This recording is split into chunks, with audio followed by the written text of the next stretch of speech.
آج ہم نماز پڑھتے ہیں لیکن کیا کام پر پڑھتے ہیں. دیکھیں آپ کو میں ایک بات سمجھانا چاہ رہا ہوں. دیکھیں ایک آپ کے گھر میں مہمان آئے, کیا ہے, مہمان آئے, پھر آپ کیا کریں, اس کو ایک صاف ستھرے نیا لوٹا, جس کے لیے لوٹا کس کے لیے وضع کیا, طبعی حاجات کو پورا کرنے کے لیے لوٹے کی وضع کی گئی ہے, بنایا گیا لوٹے کو. اس کے لیے اپنی طبعی حاجات کو پورا کرنے کے لیے لوٹے کو وضع کیا, بنایا گیا ہے.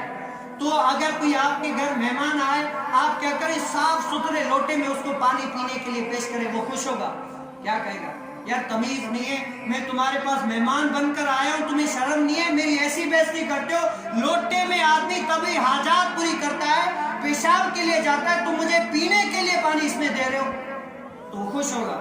آپ بتائیں یہ مسجد کس کے لیے وضع کی گئی ہے؟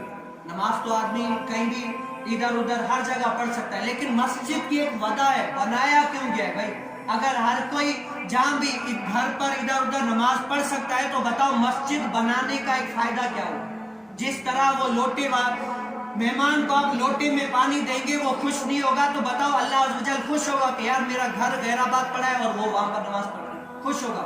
لیکن بات دراصل یہ ایک ایسا ہے کہ مجھ سے بات رہی نہیں جاتی, میں اکثر کہا کرتا ہوں, اور یہ ایک ہے بھی کہ اللہ عز و جل جو ہے نا ہمیں ایسی توفیق دے کہ ہم اپنے رب تعالیٰ کے پیغام کو سن کر اس پر عمل کریں.